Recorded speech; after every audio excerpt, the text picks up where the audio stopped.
I'm George Curtis. Welcome to It's Your Environment. Each week, I'm privileged to bring you guests that teach all of us something about our environment, its importance, and what happens to be threatening our environment, and what we can do to protect it and make it better for future generations. One thing I've noticed about environmentalists, they're very concerned about future generations, children, grandchildren, and their grandchildren. As we look around our environment, it has changed an awful lot since the people of European extract came and started repairing things and making them better. Often the repairs made them a lot worse, and we see that with the mitigation of the poisons that are in the rivers right now, and the reversal of ditches and drainings and things like that, where we attempted to make nature's wetlands into something they weren't designed to do. Today's subject is primarily about wetlands.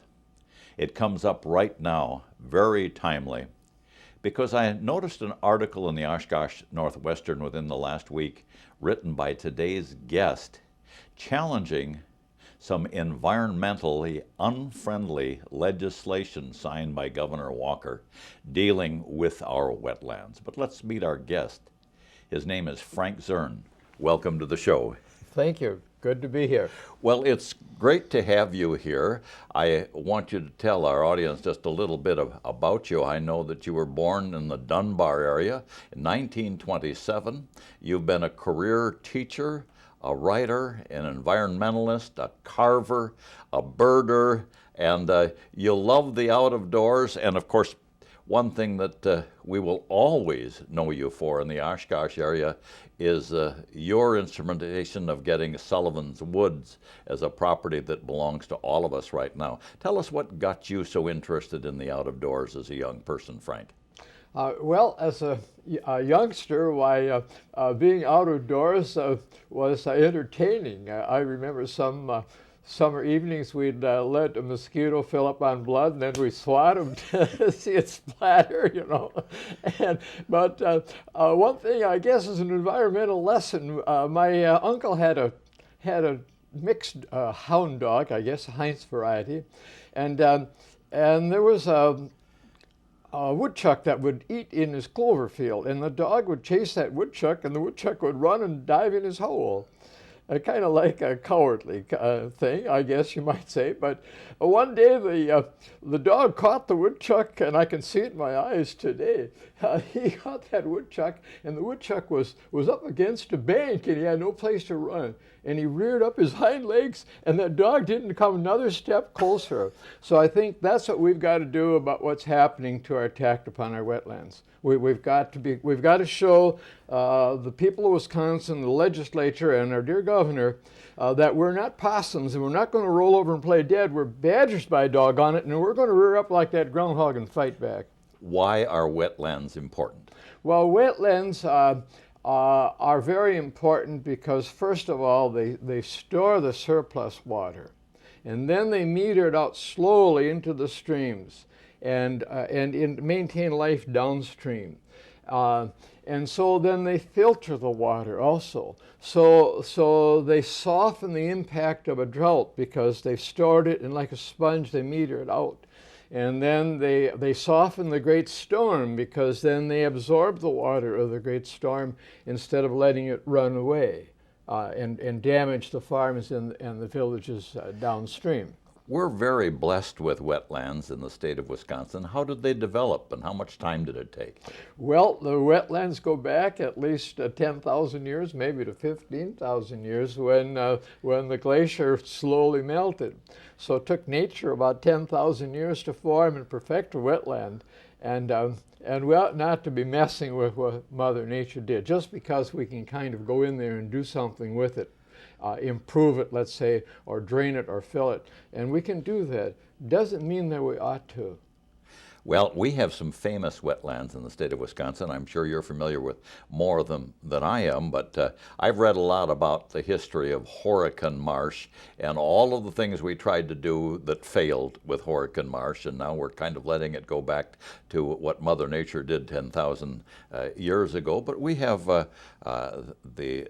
marsh at El Dorado. We've got other marshes throughout the area. Rush Lake is a big marsh system where I happen to have lived the last 40 years. And those marshes not only contribute to the health of our water system and plant life, but also wildlife, don't they?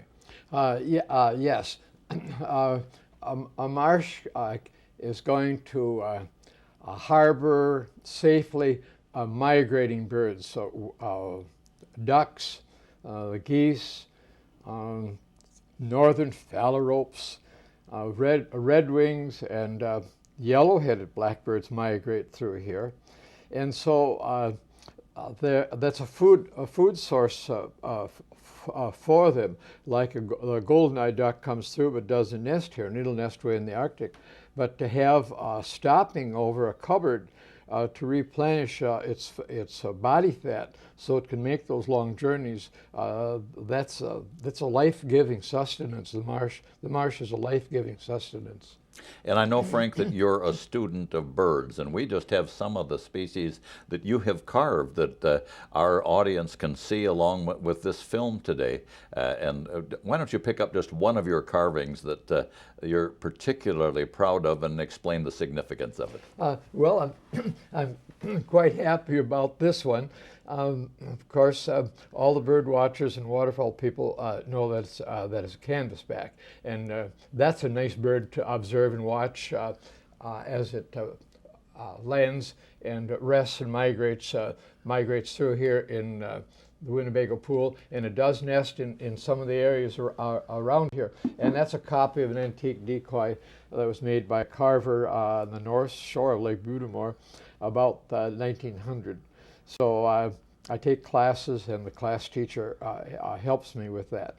But what it shows is that that even in the Winnebago Pool and in the whole state of Wisconsin, when you went back and you talked about wetland loss, Wisconsin has about 30-some million acres of land, 56,000 square miles. And out of that, unbelievably, about 10 million of it was classified as some kind of wetlands, and we've got 5 million left. So our glass is half full, and I don't think we should be draining any more out of it. Now, you mentioned Horicon Marsh. When you think in terms of all the millions of acres that were wetlands, and try to visualize it, the whole of Horicon Marsh, the state DNR land and the federal land, comes to about 30,000 acres. Now you stack that up against the 10 million that we had, and it gives you some idea of how massive this was and what a short-sighted thing it was to drain it. And I don't think we can afford to lose any more of it. Well, I agree with you, but let's take our first break. You hold that thought, and when we come back, we'll talk a little bit about the people who are trying to take away our wetlands for money. We'll be right back. Welcome back to It's Your Environment. I'm George Curtis, and my guest is Frank Zuern. And Frank just wrote a great article that was published in the Oshkosh Northwestern, and that was in response to a bill that was signed by our Governor Walker that caused the real estate speculators and real estate salespeople to stand up and clap, and I think contribute to the next election. But Frank didn't react to it the same way. What was your reaction, Frank? How did that come about? Well, I watched the signing of the Wetlands Reform Bill. And the real estate people liked it so much, and I wondered, well, why wasn't anybody from the Sierra Club there, or maybe from the Audubon Society, or maybe from the Wisconsin Wildlife Federation, or from the Wisconsin Waterfowls Association? Or Ducks Unlimited, or Pheasants Forever. Yeah, Trout Unlimited. Well, that's going to make a fellow like me pretty curious. Maybe even a little suspicious if I tell the whole truth. Well, you got the bill itself. You've provided a copy to me. What does it do?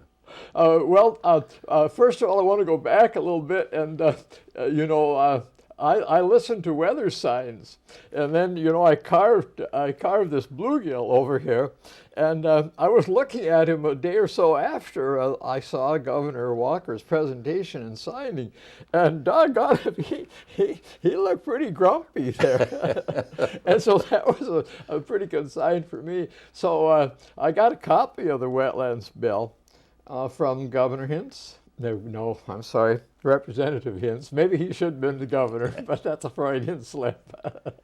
So anyhow, I went through the doggone thing, and I found out that, first of all, there are 15 pages, single-spaced, that tell of how the code regulating wetlands, all of the code, from 1 to 146 of them, every one of them has either been repealed or modified. Single-spaced. Now that's a lot. To swallow, I guess. And so then I started analyzing it, and noticed that there's some very suspicious parts to the bill, and why these environmental groups were objecting to those. Well, in short, but I want you to go into some detail, Frank. This legislation really reduces and shrinks and minimizes the public's protection of building, draining, dredging, filling, all of those things on our wetlands, and it makes it a lot easier for people who want to do construction or expansion to just go in and do it. As a matter of fact, one of the provisions says that if it hasn't been acted on in 30 days, it's automatically okayed. And so without public hearings, without notice to the public, without people being aware of what's going on, their wetland is gone, and they never had a warning of it. Isn't that part of the bill? That's true. It's something called certification, and the DNR, at its own discretion, on its own staff and its own bureaucrats, can look at a wetland and say, does it have functional value? Is it worth saving? And they can make that decision behind closed doors without any public input. They don't have to publish public notices of what's happening for it. And it makes it much harder for you to object as a citizen, to come in and say, I want a public hearing. And we're going backwards, because I know back in the 1980s when the DNR gave the school board a permit to dredge Sullivan's Woods, and they dredged all the way across the whole 40 acres and wiped out 15-acre marsh, and they approved that permit because there was a group of area residents, rural residents, that wanted that marsh drain to flow the water through. And our Winnebago Audubon Society requested a public hearing, and the DNR denied it. And the reason they denied it, because in the restrictive deed that we had purchased it with from Humphrey and Beecher Sullivan, you couldn't do that. And so by not having a public hearing, the fact that there was a restrictive deed, that property never came out. Well, this legislation, and I have read it as well, perhaps not in the detail that you have, is to streamline things so that people who want to expand can go ahead in very short order, get the permit, or even start without the permit, and start the draining, and they can do something called mitigation, which is really a misnomer, isn't it? Yes. What happens in mitigation, first of all, I met in about 1973-74, I met Clarence Cottam, and he was the retired director of the United States Fish and Wildlife Service, and he had an illustrious 50-year career in the service. And he told me face to face in Little Rock, Arkansas, and we sat down just like this, George, and he said, Frank, he said, my whole career I've never found one successful case of mitigation. Now, mitigation means in the dictionary make less painful. Well, what mitigation does, and it's been working since 2002 in Wisconsin DNR practices, that you can take and you can fill a wetland, you can get a permit to fill a wetland, you can get a permit to dredge it, and then you can go over someplace and dig what amounts to a mud hole. If you drive through West Haven, you'll see a nice mud hole, and it stores water, but it's not a life-sustaining thing. So the mitigation allows you to replace a really beautiful functioning wetland by digging a 1.2, now get this, a 1.2 acre mud hole somewhere, and it doesn't even have to be nearby where the wetland got destroyed. And it just doesn't make any sense. I call it a political sop. Well, I don't think there's any question. The whole idea that we destroy a wetland that Mother Nature took 10,000 years to build, and then we pick up some cheap land elsewhere and dredge it or drain it or doze it or backhoe it for 2 weeks and pretend that we have improved on 10,000 years of Mother Nature. Nobody's that dumb. Well, they may not be that dumb, but doggone it, there's a lot of people that are superbly arrogant, and then they try to sell this, I guess it's called snake oil. It certainly is. And you hold that thought, Frank. We are going to take our second break, and when we come back, you and I are going to talk about what should be done and what citizens can do to fix it. We'll be right back. Welcome back to It's Your Environment. Frank Zuern and I are talking about your environment, how important it is, and how it had just taken a very, very damaging blow in some legislation that Governor Walker signed to the applause of the real estate promoters. And what's the most dangerous concern that you see in that bill? Well, the most dangerous thing is that the DNR can arbitrarily issue a permit for some kind of dredging or draining of wetland activities, and they're not required to let the public know that this is in the works. And this can easily lead to an abuse of power, as I mentioned before, of what happened to the cattail marsh in Sullivan's Woods, where that 15-acre cattail marsh was demolished, really, and now it's all grown up to an invasive species of canary grass. And of course, we don't have the DNR we once had with scientists like George Meyer and others running the DNR. Now it's a political arm of the governor's office. And so anybody who has an in politically with whoever happens to be the governor, whichever party it is, certainly has an open door to slip something through before the public even knows that it's afoot. It's very important that you just mentioned Mr. Meyer, because Mr. Meyer is just very, very opposed to these bad provisions in this wetlands bill. And then the other thing that we have to look at is that the person who became the head of the DNR, the executive secretary, I guess we could call her, Kathy Self, she has experience as being the executive secretary for the Concrete Association. I call it the Concrete Foundation Club of the state of Wisconsin. And so now, was that a political appointment or was that an environmental appointment? And the citizens of the state have to decide. Well, of course they do. But it's pretty obvious that the whole idea of this legislation was to placate corporations, builders, realtors, speculators.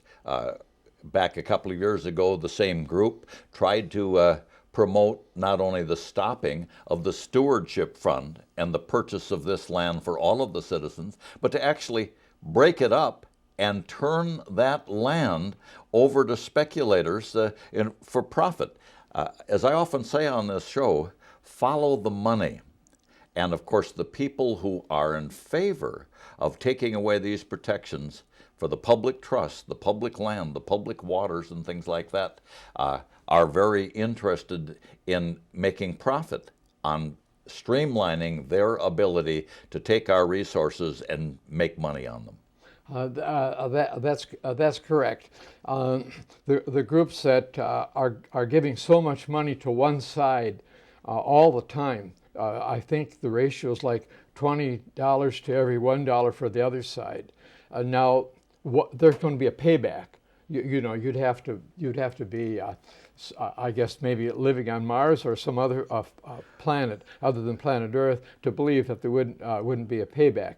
But what we're looking at is what Thomas Jefferson said to many people. They say, Frank, you're going to be 85 on July 1st, and I say, my God, that's my birthday, and that's when this law becomes effective. Now, how about that, And so I'm thinking what Jefferson said. I get excited about this, and when I don't get excited about it, George, I'm going to be on the other side of the ground. Well, what can we do? We're doing a little something today, Frank. We're telling people you were asleep at the switch. You didn't know this was happening. This got rammed through. And in case you're curious, it got rammed through exclusively by one political party. The other party didn't vote for it once. It's the first totally partisan environmental law that I know of ever passed in this state. You're right on the money, George. You're following the money, and you're right on the money there. You hit the nail on the head. This is totally amazing. Now, you can say the Democrats are obstructionists, but somebody had to be that groundhog and stand up to the attack, and they've tried, and you and I are going to have to try that. We've tried it. We're doing it, and the people are going to have to do it, and they're going to have to follow what Thomas Jefferson said. Many people say to me, Frank, you're going on to be 85. Why don't you just relax and go fishing, go bird watching, go duck hunting, go hiking. Go out to that marsh and just relax and watch the fireflies at night, And what an amazing sight that is, just to think that out of that marsh comes this firefly, and he can fly through the air and create luminous light that is cool. There's no heat to it, And mankind's been struggling for a long time to try to copy that. But here, nature has perfected that. But anyhow, what Jefferson said, if you don't get involved in politics, you don't get turned on by politics, politics will turn on you, and that's just exactly what has happened in this wetlands law. The people of this state have been asleep at the switch. We're going back, this wetlands law, honestly, I've studied it for hours. It takes us back at least to the 1940s, the 1950s. And so somebody says that going backwards is going forward.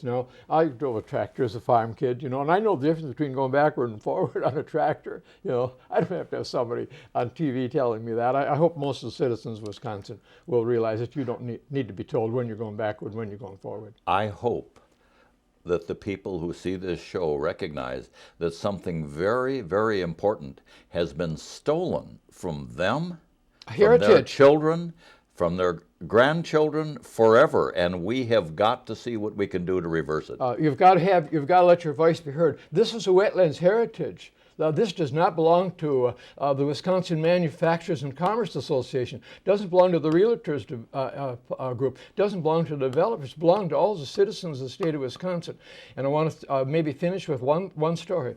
Suppose that way down the line, the worst thing happens. And we have destroyed our environment in Wisconsin and in the nation like they did in China. And we have a river in China called the Sorrow. The Yangtze is the river of sorrows because of the flooding. They denuded their hills, they destroyed their forests, and now they're paying for it. And if we lose our wetlands and we don't have the pond anymore, and now you go out at night and you don't hear the arguments of the frogs around that pond. What have we traded? We've lost living, and we've traded it for an existence. And George, I'm asking the people of the state of Wisconsin and around here, you let your voice be heard. Let your voice be heard. And find every soul you can, every person you can find who says, my vote doesn't count, and tell them, doggone it, your vote counts. We need more people like Frank Zuern. Thanks for being on the show. And thank you, ladies and gentlemen.